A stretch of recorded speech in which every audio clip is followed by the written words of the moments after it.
Hello, folks, and welcome back. Welcome back to the Virginia Democratic Small Business Cocky Show live. We're glad to have you guys back. Oh, yeah, we're back at you, folks. Yeah, back at you for the next following week, and I want to let you know you're loved. And we've got our show that is pre-recorded today, but coming out live for you today on, what is it? July the 20th, 2022. We've got we have a fantastic guest for you coming up. We're going to have that guest coming up for you shortly. But listen, I just want to let you know I'm so glad that I'm back here talking to you about what I want to talk about with small business in Virginia and talking to you about, you know it, you know what I'm going to talk to you about. It's going to be voting rights, yes, voting rights. So listen, as I pipe it down, I just want to let you know one thing. Could you be loved? Yes, sir. And don't be fooled. I'm going to pipe it down with our Bob Marley for a little bit right now and just kind of start things back for you as I always do. Coming at you here on July the 20th. 2022 with the Virginia Democratic Small Business Caucus Show live coming at you. We've got a great guest, as I said earlier. But folks, I'm going to start off talking to you about what I always talk to you about, and you know what that is. You know, first I say, guess what? It's Woke Wednesday. Are you woke? Are you paying attention to the things you need to pay attention to? Well, we're going to make sure that you are here on the Virginia Democratic Small Business Caucus Show live, especially for all of our Small Business Caucus members and our small business owners and our small business want to be small business folks, everybody who wants to get started in the industry, and just our supporters of the Virginia Democratic Small Business Caucus Show. Listen, this thing is just a one-trick pony. We're going to talk about voting rights, but we're going to tell you a little bit about what's going on in Virginia with small business, maybe some things around the country a little bit. But it's an informal show, and it's meant to be informal. It's meant to be engaging, and it's meant to be repetitive. We are staying on point, because there's things that we need to talk about, things that we need to let you know about, that are things that you need to do to keep your democracy safe, keep your family safe, keep yourself safe, and be able to thrive as a small business in this country. And we're going to do that. But first, you know what I'm going to do? What I always do, as I said earlier, I'm going to ask you, how are you doing? How are you doing? Are you taking care of yourself? You know, this COVID thing is not over. So I certainly hope that you have done what you need to do to keep yourself, your family, and your friends safe. I've taken my vaccines. I've had my 2 shots of my booster. I haven't had the 3rd or the 4th. And I wear a mask where appropriate to make sure that I'm keeping myself safe. But because people are continuing to come down with this, but people are surviving because they've had these boosters and they're not getting as sick, the numbers have sort of leveled off. But don't be fooled, folks. It is still out there. People are still getting sick, and I want you and your family and your friends to be safe. So if you haven't made the decision to get the vaccine, think about it, see what you want to do, get the shot. But if nothing else, make sure that you're protecting yourself and your family so you can continue to thrive down the road and be here with us. Because you know what? You could be loved. You are loved. And we want to make sure you're here so that you can do the things that you need to do to take care of yourself and your family. Okay, so enough of that. I talk about that at the beginning of every show. And hopefully I'm looking forward to the time when we don't have to talk about that. But let me tell you what else is going on. We still have some important elections that are coming up on a federal basis in November. And if you have not registered yourself to vote, you need to get yourself and all your friends registered to vote. You need to understand the rules that are happening in your particular state, because as you know, the reason why I talk about voting rights so much is those rules are changing and they're different in different states. And I'll explain a little more about that later, as I do every time I come on here and talk to you. But I'm telling you, whatever it is that you need to do, because this is a national broadcast. This is an international broadcast because it's on the internet. But for all the folks who are voting in the United States and its territories where you can vote, you need to understand what the requirements are for you to be able to vote coming into the upcoming election. It is extremely important. We'll go more into that later. So make sure that's done, okay? Because it's all about voting rights, which are foundational, okay? I'm going to go back into that a little bit later, but I'm going to talk a little more about, just sort of give you a recap. What are the great things that have gotten done as far as what the Democrats have done for small businesses in this country, and they've done a lot. I mean, we've gotten the American Rescue Plan in place.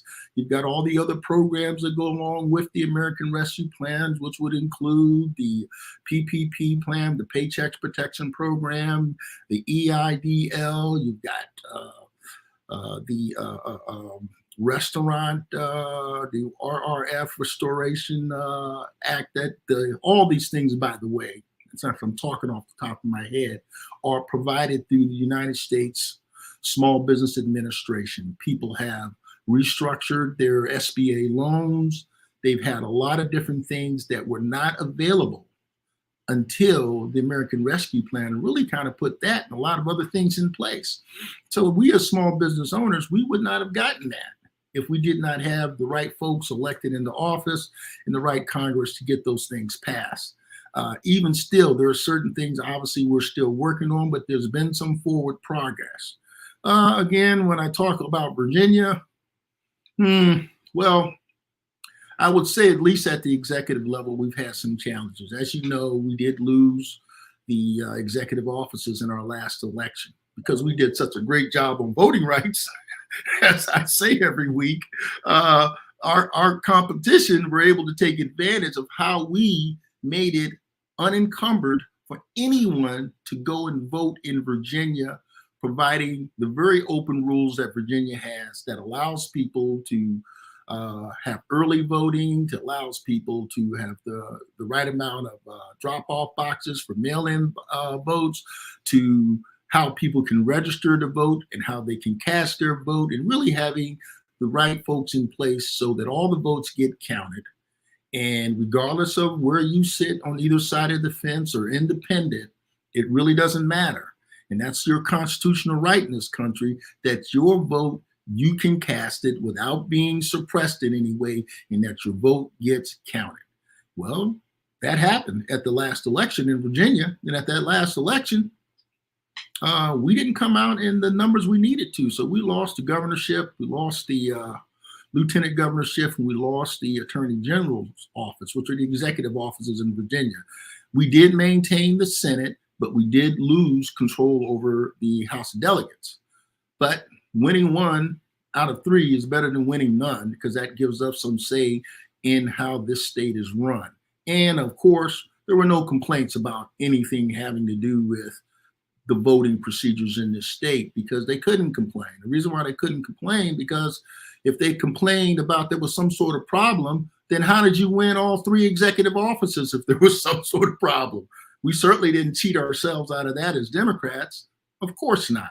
So there are no complaints about that. So free, unfeathered access to voting is important in every state, and may the best person with the best ideas win, and all the votes get counted. That's what happened in Virginia. So we know another 4 years, another 2 years, we get another shot at that, crack at that apple, and basically be able to win those offices back and to implement the things that we need to implement. But some other things that happened in small business in Virginia, I just heard about, was for the last couple of years running, we were the #1 state to do business in the country. Well, we've now dropped to number 3 underneath our new leadership. So as small business people, and I guess even large business, that's not good news. If we were #1 and we dropped to number 3, that's not an improvement. That is actually a setback. Not a problem. As I just said, if you don't like it, here's what you can do. Vote, register people to vote, get the right people in office. Let's get Virginia back on top. Not saying that we were the absolute best and we couldn't do any better, but we were better than all the rest, and we were improving upon being even the best. Every every state can get better at what they do because there's always challenges that are out there. Now, let me talk a little bit about what I always talk about is in concerning voting rights. And I'm going to just kind of go through the whole thing, folks. We're going to talk voting rights for a minute. And when we talk voting rights for a minute, we need to go through what I call basically is the Holy Trinity. And I don't mean that from a religious perspective, but I'm talking about the Trinity of what set the basis for all voting rights that actually happened in this country in modern history. And I'm going to come out and tell people first, remember, first thing that we had passed in 1964 was the Civil Rights Act of 1964. Basically, that Civil Rights Act forbade discrimination based on race, color, religion, sex, or national origin. That's exactly what it did. And it also provided a basis for no discrimination in hiring and promoting and firing. And we built on top of that first leg of that Trinity. And the second thing that we did in 1965 was really the bigger one. It was the Voting Rights Act of 1965. And this act was signed into law on August the 6th, 1965 by LBJ President Lyndon Baines Johnson. And it outlawed any discriminatory practices in the voting booths, which had been practiced by many southern states and some northern states after the Civil War. And it included a lot of suppression techniques that have been built upon that we're dealing with now, literacy tests as a prerequisite to voting and other things that they were doing at that time to just outright just terrorism with extra organizations like the Ku Klux Klan and other folks of that ilk, basically causing terror to African Americans so that they would not vote, and other people who supported voting for all Americans. Now, that's the second leg of that trinity of the basis of all of our civil rights. And the last one was 1968. It was the Fair Housing Act. What basically it prohibited discrimination concerning the sale, the rental, and the financing of housing based on race, religion, national origin, sex, and also as amended, it included handicap, and also it includes who you love. It included rights for LGBTQ folks in this country so that they don't get discriminated against, because they're still Americans. People have a right, basically, as the Obama administration talked about when he was in office, that people have a right to be with whom they want to be with. And there's nothing that in our laws that should prevent that. That is a civil right. And when I talk about this Holy Trinity, I keep calling it a Holy Trinity, but I don't mean religion, but the Trinity of the basis or the foundation of civil rights in this country. Good things flowed from those three things, which was women's having the right to control their own bodies and having rights to medical care the way they want to have in privacy. So they're basically their right to be able to have abortions or things like Roe versus Wade, and having that as sort of health care that they need to have. These are where these bases of these three particular bills really brought all of those things forward. And also when you talk about the American Disability Act, the ADA, all that really comes from those three rights. So, but the most important thing of those rights, which I try to tell people about, is in a democracy, your voting rights are extremely important, because if you're unable to elect the people in office that you would like to see elected based on the things that you believe in, and your rights to vote, or you don't have them. So when people actually come into office and they're not the people that you select because you were prevented from voting, then now all of a sudden you have people in office who are actually doing, man, my glasses are a little bit crooked here. I'm trying to fix them, folks. You see anything on live TV, listen, this isn't MSNBC. My glasses are crooked, I'm trying to fix them. But anyway, let me get back to what I'm talking about. It's not working. Don't make fun of my crooked glasses. But let me get back on point.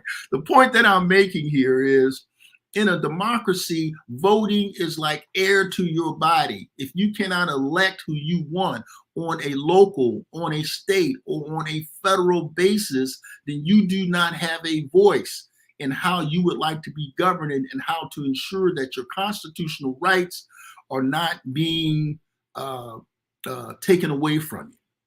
So it's important that you get out there and vote. And we have an important election coming up in November, and you need to make sure that you're registered and ready to go. Let me tell you a little bit about the Voting Rights Act, the voting rights issue that we have to deal with and things that we have done. So I'm going to tell you first, as I do every week, let's talk a little bit about H.R. 4, which is the John Lewis Voting Rights Act. Key thing you want to take from this is pre-clearance.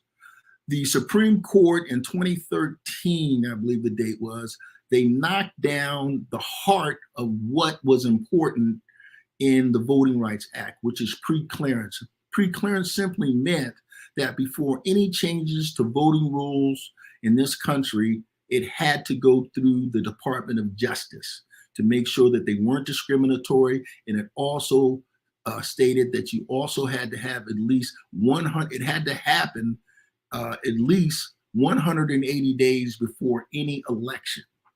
So someone couldn't just come up with some sort of voter suppression activity like we're going to remove voting polls in your particular neighborhood. So now I've got to travel 20 miles in order to vote. Or I'm going to reduce the number of voting machines in your neighborhood where you need 15 or 20 machines, well, we're going to reduce them down to 3 machines. Therefore, you have to stand in line, for hours in order to cast your vote.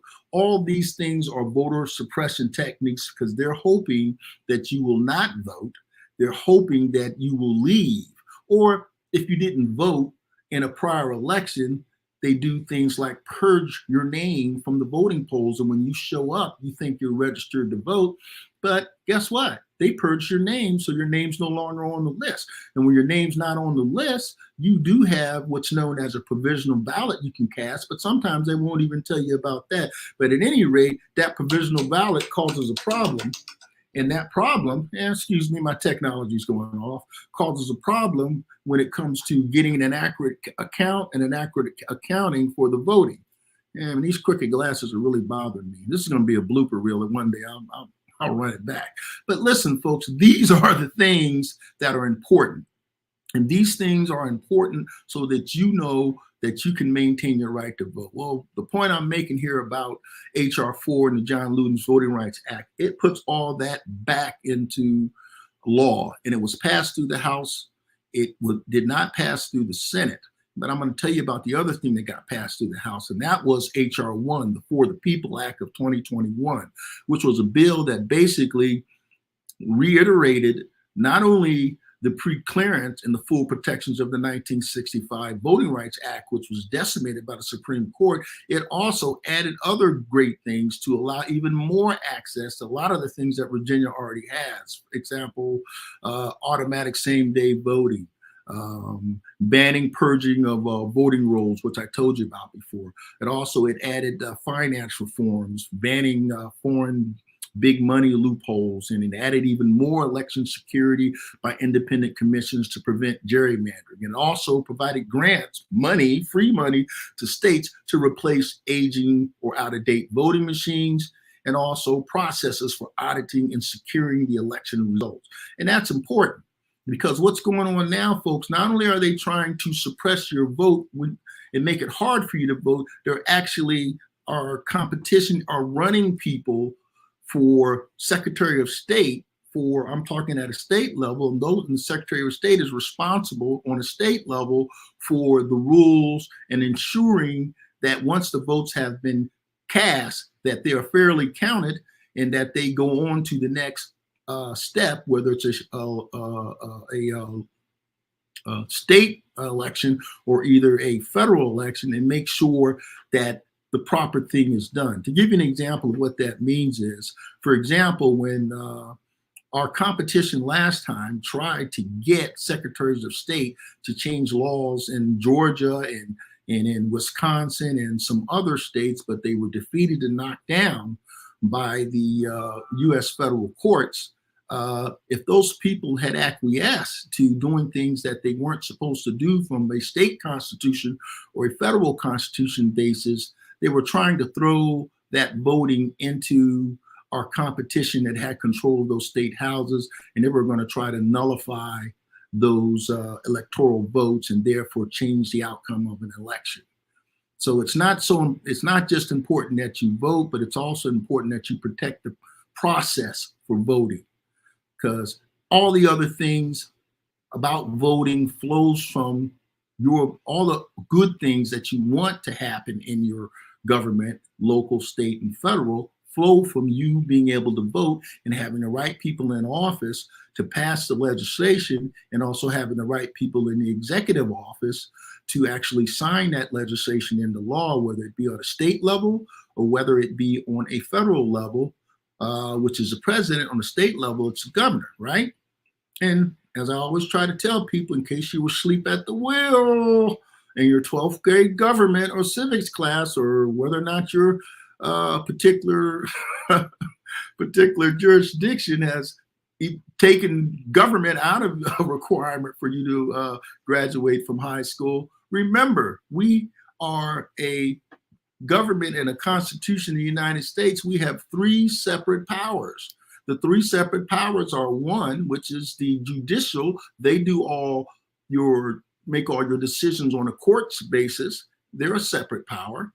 And then you have your legislative body, which are the lawgivers, are the people who pass the laws and also have control of the purse. That's a separate power. And then the third power of the three separate powers is the executive. And the executive is the person who actually takes an oath and to have full faith to execute the laws that are passed, and to sign laws that are passed unless they're vetoed on a federal level.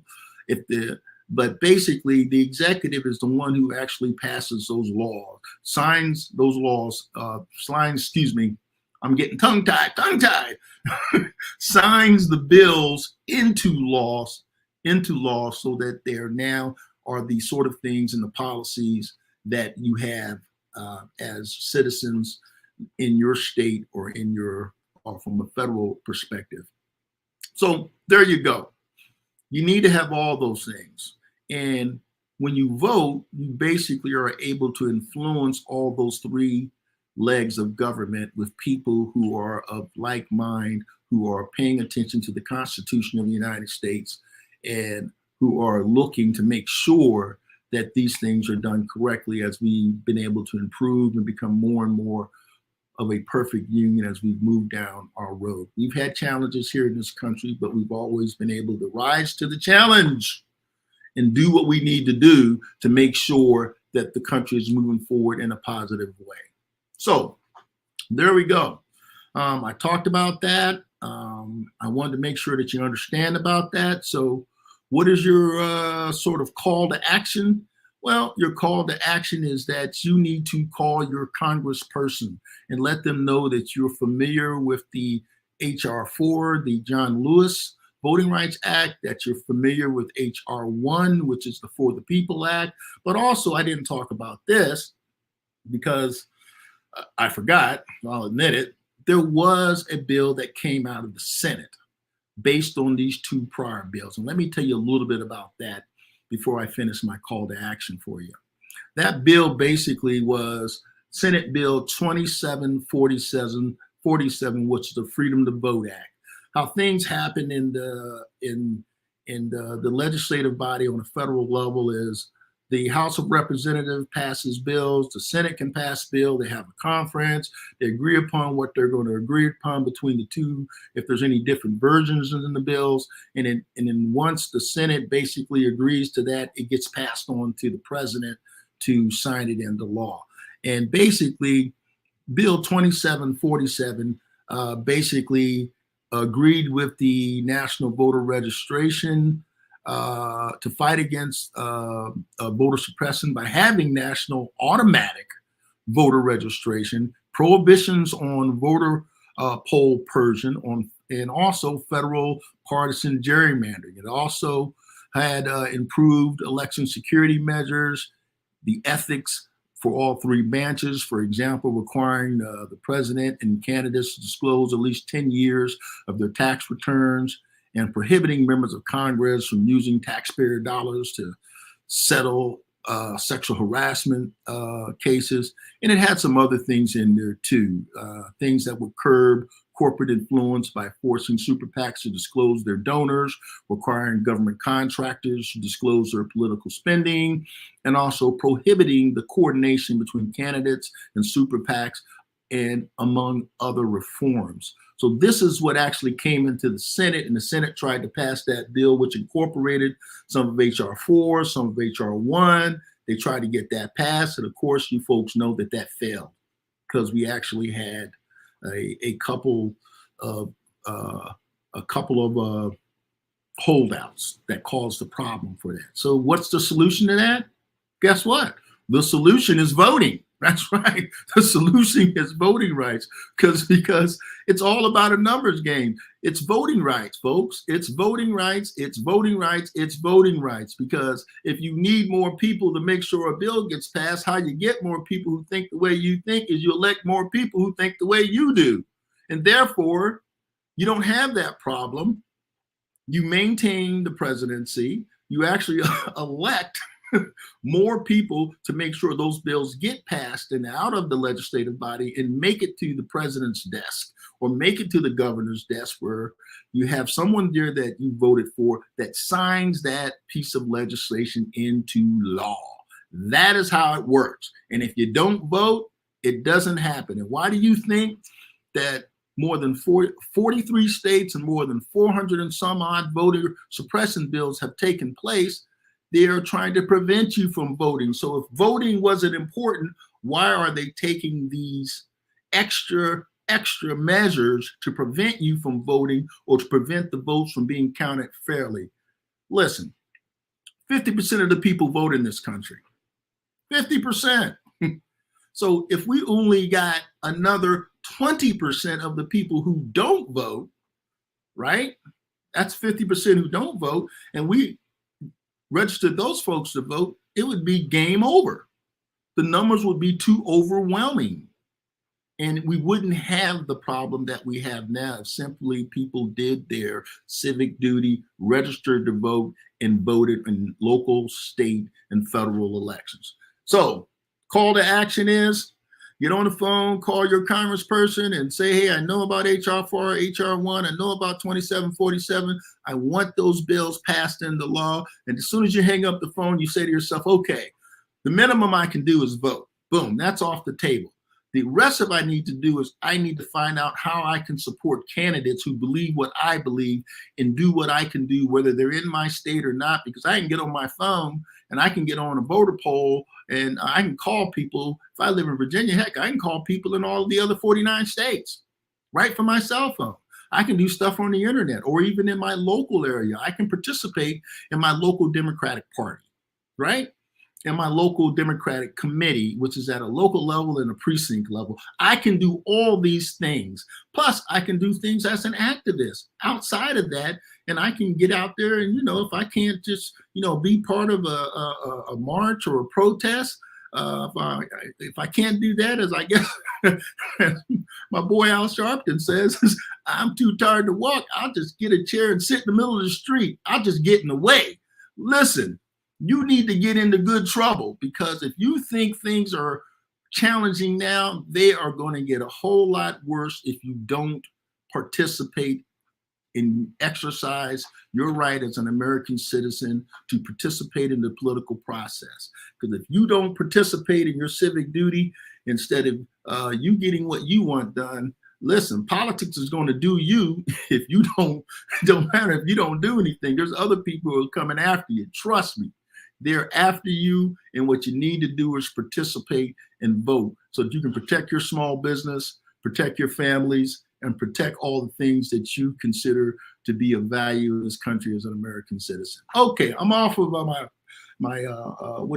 soapbox, and what I'm trying to do right now is I'm going to tell you a little bit about our guest coming up. But before I do that, I need to make a correction because I do all the production myself. So I've got to make sure that I put up the right information. This is a live broadcast, so things will happen. And I'm getting ready to make sure I have the right information. Where is it? Oh, there it is. Boom. And let me open this up and add it to the process. You hear my technology going off there. Ignore that.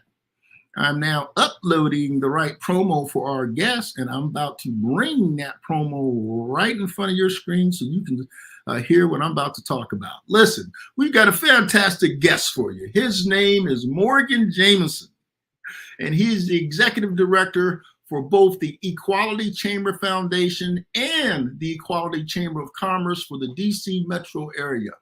He's the first person to hold both of these offices simultaneously for over a decade. So that's just fantastic, just to think that you can get both of those things done, that people support you on that level where you're able to get that done. And also, he must be pretty busy as well. Here's the other thing, folks. Previously, he also was the director of sales and marketing for CFO Services, which provided pro bono services for small and medium businesses, helping them to navigate and access support from some of the United States Small Business Administration programs that I mentioned, like the EIDL, the PPP, which is the Paycheck Protection Programs, SBA loans, and other different grants, all sort of stuff that flowed from the American Rescue Plan, among other things.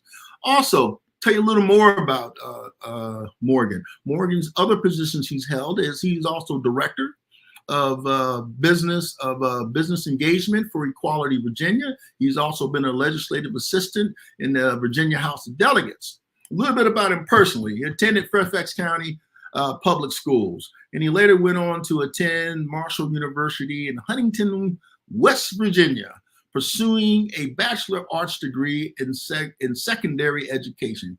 And I think, as I understand it, he wanted to be a school teacher, which is a magnanimous thing to do. And finally, let's talk a little bit about what he's done as a volunteer. Fairfax County Federation of Civic Associations, Community Action Advisory Board, and Consolidated Community Funding Advisory Committee. So those are three different committees that he's volunteered for. And he also was a part of the Airports Advisory Committee. Folks, let me tell you, this gentleman has been out there getting it done. I've known him for quite a while, and I was really excited to have him come on the show to talk about what he's done and what he's currently going to do. So, folks, I'm going to add to the stream right now without further ado. My good friend, Morgan Jameson. Morgan, how are you doing, man? I'm well, Mark. I'm well. Thank you so much for having me. You know, while you were doing that introduction, I realized I need to get a new updated headshot with this facial warmth that I've got going on. Hey, that's your COVID beard. We all have those, man. Something like that. And yeah, no, I was thinking about it. We've known each other for probably a decade now, at least, which is just a short time, all things considered. But it's really been a pleasure knowing and getting to know you better each and every time we chat over the years. Yeah, it's really been great, man. I'm really happy to have you on the show, man. I just wanted to make sure people have a chance to just get to know you a little bit better. So what I always do at the beginning of the show, I just kind of turn it over to you. This is just a conversation, you and I just talking, and I just say, hey, tell us a little bit about yourself, man. You're free to talk about whatever you want to. So I'm turning the mic over to you. Go ahead and tell us a little bit about Morgan Jameson. Sure thing. So, Mark, first and foremost, again, sorry, I guess that's secondly. Anyways, whatever number we're on, thank you so much for having me. Thank you for the work that you do with the caucus and the party. As you know, I previously served on the DNC representing the Young Democrats of America.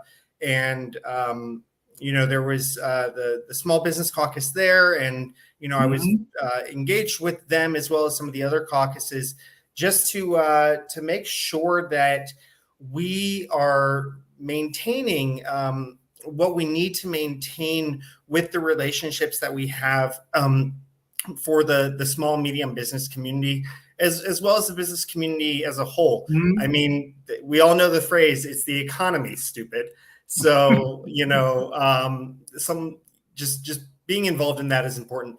But no, a little bit about me. I'm a Fairfax County local, as you mentioned. And, I grew up with a passion and desire to give back to my community as much as I can, when I can, to make it better than the way I found it, to be honest. So any opportunity for service, may it be volunteer or otherwise, is something that I'm going to seek and participate in. So thank you for having me and allowing me to be here and answer any questions you have and get into any discussion that we're going to be talking about. Well, right now, while I'm doing my little bit of production in the background while you're talking here, I know people can see me. Well, why don't we start off by talking a little bit about what you did locally and how you got to be where you're doing now. So that would be a good place to start. Absolutely. So professionally, I went off to Marshall University and I left college in 2010. So kind of at the height of the, economic recession that we previously experienced. And I was just working. And in 2011, I ended up working 3 jobs, averaging from 8 a.m. to midnight because of shift work, and netted $18,000. Oh, wow. For a year's worth of work from 5 a.m. to midnight between 3 jobs, netting 18 grand. And I said that this isn't sustainable. This isn't for me. So I went to work on the Obama re-election campaign. Shortly into that involvement, the candidate, Kristen Cabral from Virginia's 10th Congressional District, had announced and was seeking some staff positions. So we spoke, and I made the transfer over there to go do that work, which was the then incumbent's Frank Wolf's final election for that. So that's how we got our fantastic open seat opportunities and really put that district on the map for everyone. Was by that election. But fast forward, I worked a few other campaigns. I eventually got a good friend of mine elected, Marcus Simon, to the House of Delegates, and he afforded me the opportunity to follow him to Richmond and work in the legislature with him. I ended up over a 5-year period working for 3 legislators. So 3 sessions with Delegate Simon, and then 2 other legislators. I started my own small business consulting kind of in between sessions. Didn't really take off the way I needed it to. One of my biggest pitfalls was my passion for doing the work and making the deliverables happen. But that left me with slim to no time to do the follow-up to the billing. I was very good about the billing, but very much poor about the follow-up. So I ended up having to take on additional work just to have steady income. And that then resulted in folding of the business. So I've worked for organizations like Progress Virginia. I was the program manager for the Women's Equality Coalition, which was founded with a huge focus on abortion access and abortion rights. I know that's a big topic right now with everything going on. And from that, as you know, I went to Equality Virginia. All of these were opportunities to advocate. All of these, even working for the legislature, all of these were opportunities to advocate, make connections, not just for myself, but I'm, as you know, really big on connecting others. So making connections and saying, hey, this would be a good person for you to talk to, and facilitating that introduction. So Equality Virginia hired me. I was their business engagement director, working on non-discrimination in the workplace with both large companies, reviewing some of their employee handbooks and policies, as well as allied companies and small, medium business companies saying they provided safe spaces and didn't discriminate against employees. So they're based in Richmond, Equality, Virginia is. They had me up here in Fairfax County. So I did a quick Google search, LGBT businesses in the DC Metro, right, Northern Virginia, and I came across the Equality Chamber. And the chamber, I looked on their website, and turned out one of the officers, or one of the board members rather, was the former roommate of a good friend of mine from the Young Democrats. So I reached out and I said, hey, I don't have much of a budget for this nonprofit to do this type of, new programming. Is it worth it? So he sold it to me and said, yeah, it's 100% worth it. So Equality Virginia joined, and I went to the events, and it was very helpful knowing one of the board members because, I felt like I was kind of starting from a midway point, not an entry level point. Then, as we know, the Virginia House Democrats swept the House of Delegates, and I kind of anticipated that. So I had begun looking for some work opportunities. Turns out that same individual, after I lost my job, I mentioned to him, I said, hey, my job is, here's my updated resume, so on and so forth. Gave me a call back a few days later, said, I want to hire you to be on CFO Services Group working for my firm. Right. So, I was effectively unemployed from, December-ish to January 1 of 2020. So December 19 to January 1, 2020, started with CFO Services Group, and the world was my oyster. I had the opportunity to navigate them through a rebranding. The end of February, I said, we've got to do everything we can to keep businesses afloat. So we took all of our knowledge, resources, and contacts to become the experts and professionals that we were, which earned us some media and exposure. And I'm proud to say that CFO Services Group helped over, last I remember, it was around 5,000 or so small, medium businesses gain the knowledge and exposure and information they needed, as well as some of those direct applications, as you mentioned. Then I outgrew that role and made a transfer over to the chamber. So this is my first time leading an organization. I've got the chamber and the foundation. So the foundation was founded in 2019, and I'm very excited to be working with both boards and having the opportunity to engage the LGBTQ plus and allied business communities. That's not just business owners or entrepreneurs, that's business leaders. And those are individual professionals or employees too, because everyone has a piece of that economic equation. And, it's important to remember that discrimination has zero place in that economic equation. So we advocate for, safer communities, non-discrimination policies, and really and truly making connections for our members, including, supply chain diversification, making sure that they have the right trainings and credentials that they need. So when I started, there was a few signature events, as well as a monthly networking happy hour. And the event programming space has expanded and contracted over the years. Because they haven't had somebody to do the sustainability. And, one of the first things I said was, okay, we've got an evening event. We want a daytime event. So I said, let's do a breakfast speaker series that officially launched in June. I'm proud to say that it was an easy model to replicate from the Northern Virginia DemBiz. And, kind of use that model. So the first one had a good set of attendees.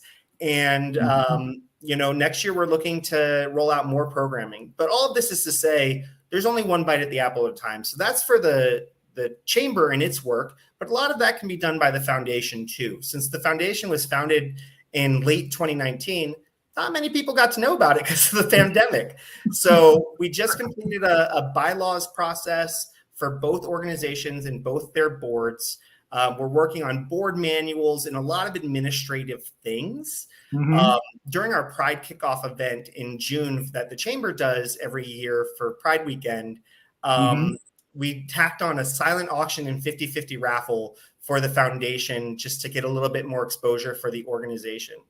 That's not to say the foundation hasn't done anything. It's given away thousands of dollars worth of grants, micro grants, for small, medium businesses, most of which are 4 years or younger. So kind of in that startup phase to help them and get the access to what they need. So we're real big on educational opportunities, providing access and connections, and really growing those businesses and organizations. So I'm really proud to say that both organizations do really great work. I'm honored to have the opportunity to serve in this role, and that both boards have taken the trust and faith in me to do so. And any difference I can make in the community around me, the better. I mean, it is the DC metro area chamber. So, most of the events are in DC. I'm doing a big event in September for a specific group of individuals from the larger corporations. And that's going to be in Arlington, right? We've got to get the members and the business community getting used to crossing the river. Plus, it makes my commute that day a little bit easier. Well, let me ask you a question, because if you notice the crawler I had going across the bottom of the screen, that was for the chamber for the DC area, the whole DMV area. But just to make sure folks out there understand, you're also chair for the Virginia version of that. Is that what you're saying? So I'm just the executive director of the one here in the DC Metro. So we are an affiliate of the National Gay and Lesbian Chamber of Commerce. So we're the official affiliate that they recognize, and our footprint is DC Metro. There are other LGBTQ plus chambers in Virginia that are affiliates, including the Richmond one. I know there's an organization in Hampton Roads, and I believe there is a kind of cadre of business owners that support equality or are LGBTQ plus owned. And again, you don't have to be an owner, you just have to be a member, right? So there's that small cadre in the Roanoke area that I believe exists or is in formation, but that was recently expressed to me. So I don't want to speak too in depth about that since I don't know too much about it. So the one that you, for the DC area, is folks who are in the other areas you just mentioned are affiliated with the chamber in the DC metropolitan area as well. Right. So there's hundreds of affiliates across the country. So the national organization is headquartered in DC, which makes it a little bit interesting when we're soliciting members, because people say, oh, we do the national, right? We've got a lot of big corporations around here. But really and truly, we are the local. So we are the local. The way we define DC Metro is, does your jurisdiction have, or is it surrounded by a jurisdiction that has a metro station? So if you've got a metro station, or you're surrounded by one like the city of Fairfax, you're in our footprint. I don't know how the Greater Richmond Chamber defines themselves, but they are, I don't know, sister, cousin, other affiliate of the national chamber. So the national organization recognizes them as well. So we're not affiliated with the U.S. Chamber of Commerce. We're affiliated with the National Gay and Lesbian Chamber of Commerce. Well, that's kind of interesting. I just wanted to kind of say also, you guys are similar to what we're trying to execute here for the Virginia Democratic Small Business Caucus. We have the various different constituents from the LGBTQ folks who have their particular interests, to African Americans, to Latino, to Asian Americans, to veterans, and to millennial-owned. All those different groups, and then there's intersectionality that happens not just between those groups for the VADSBC I just mentioned, but also with folks who are in your organization, because they fit in all those categories. So I think working as a coalition with different organizations, just like your organization, I would look forward to doing that in the future, to making sure maybe we can do some joint events together and some other things together where we can help each other to execute common goals. One of those would be voting rights, particularly the business pieces. We obviously have that intersectionality too. Go ahead. I don't want to interrupt you. No, I was gonna say Mhm. absolutely, and I'm glad that you had that, because it's a perfect segue to say the LGBTQ plus community is the most intersectional, right? It's a sexual orientation, it's a sexual identity that you're a part of, but Mhm. that is not to take away from your other identities of being a woman, being a veteran, being a person of color, any of those other boxes. So there actually is data that shows the LGBTQ plus community is under-registered. And there's been Right. a lot of work to do that, to get them registered. That's actually Mhm. something that I think we have a formation of a kind of a civic engagement group within the chamber. It's Mhm. starting, it hasn't started. But I think that that's one of the things that they're going to want to do is encourage at least registering to vote and then going to exercise that right. But yeah, it's Well, the most intersectional community, exactly. and we also have allies as well. So there is no reason why we can't and shouldn't be the best, biggest, and most active chamber here in the Northern Virginia DC region, simply because of that demographic bit, and the fact that we take allied businesses and individuals and nonprofits as well. We definitely love our community partners. Well, let me ask you a question here, Morgan. Do you guys also have the political version of your organization where you give donations to candidates, and then you have things where you're probably doing some of the other things that you said are just commercial in nature and support to businesses? How do you guys break out from that perspective? That's a great question. We do not have a political action committee. We do not give to candidates. We declined opportunities to endorse in the DC primary election cycle that just occurred. Mm-hmm.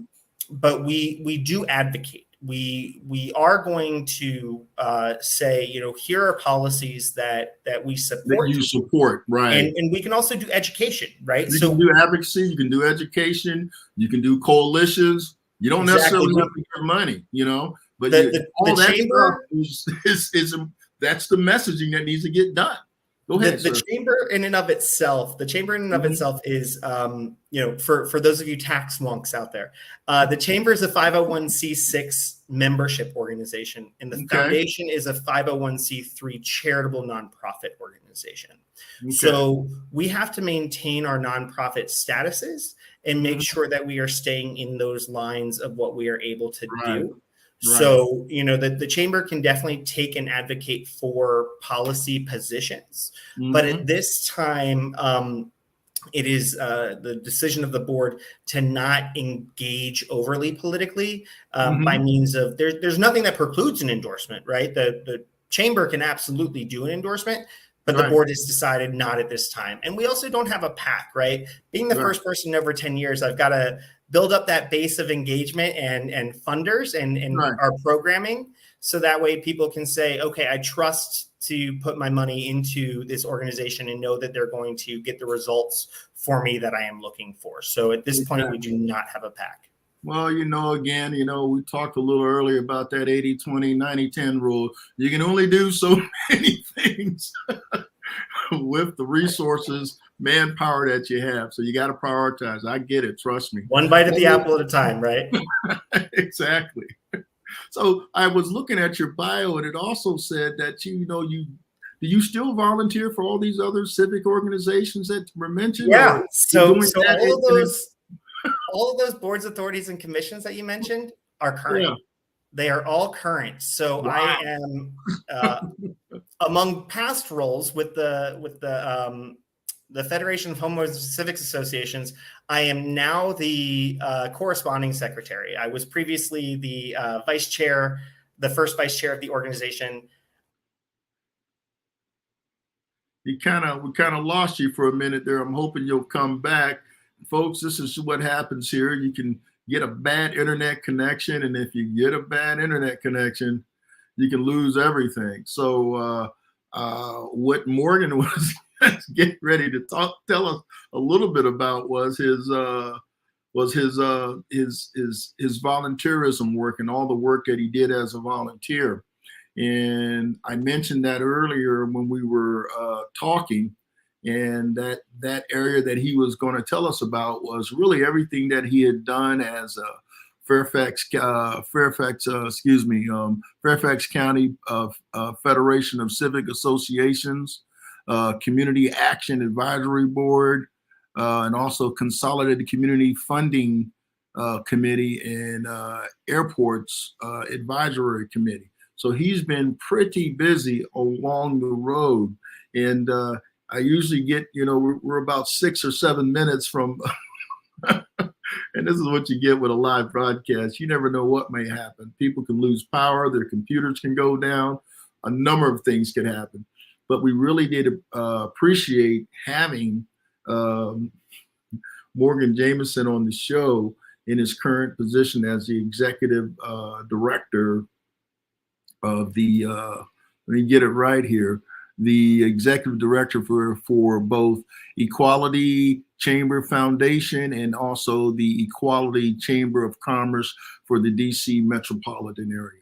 I'm sorry we lost him. I'm trying to continue to talk here a little bit in hopes that he will try to come back into the stream. And I didn't get to ask him really one of the key questions I asked all my folks at the end of our conversation together. And that is, if you were king for a day and you had the magic scepter, what would you do if you could make it so simply by saying, make it so? So we're going to come back and maybe grab that from Morgan next time. Maybe I'll put a little clip out there and give you his answer, because that's a key question, because I think it looks into the heart and the mind of people of what's really, really important to them. Because when I asked them that question, if you had the ability to make it happen right now, what is it? That really brings your values, that brings the things that you believe in right to the front, because you're not going to say something that you don't believe shouldn't be happening right now. So folks, at this time, I want to be able to thank you for being here and having you here on our pre-recorded show for July the 20th, 2022.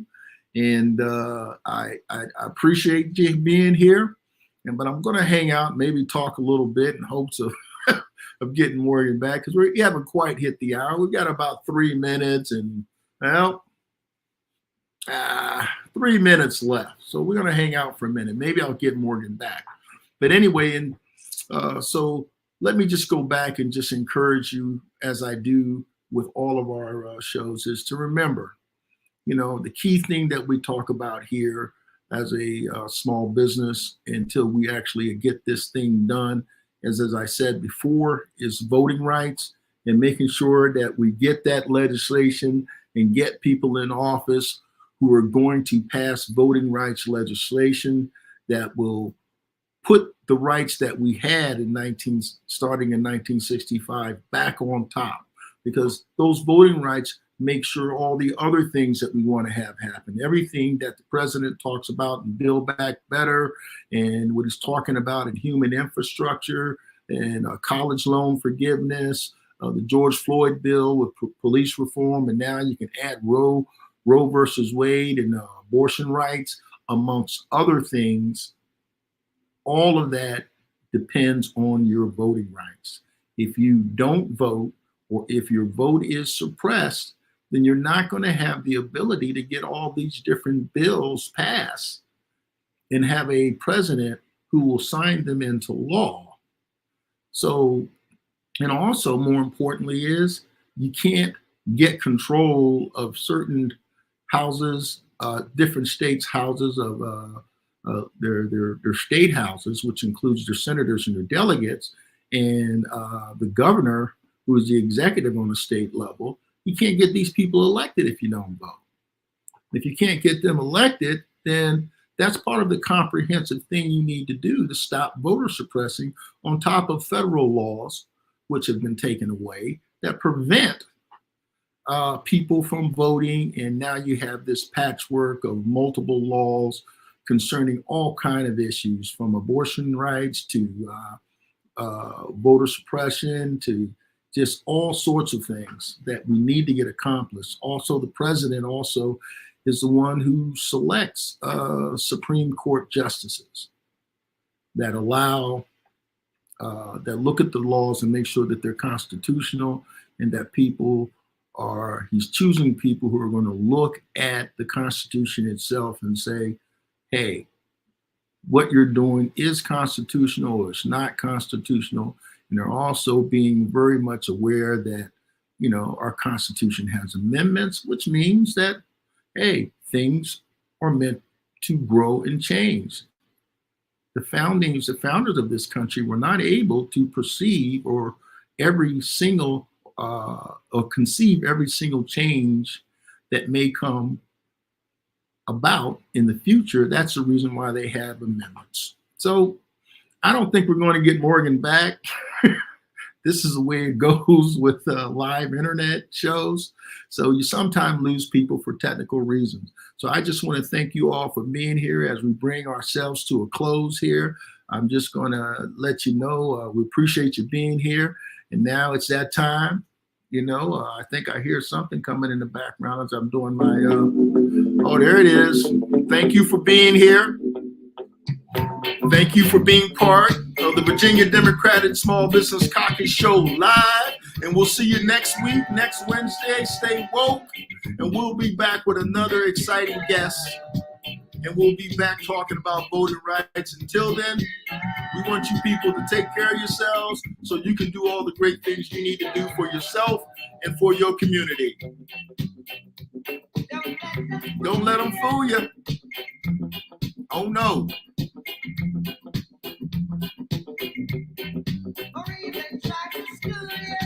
No, don't let them school you. You got to stay on top of things, folks. Stay engaged constantly. We'll see you next week. Oh, wait a minute. I'm hearing this groove. So, one more thing. Could you be loved? See you next week, folks.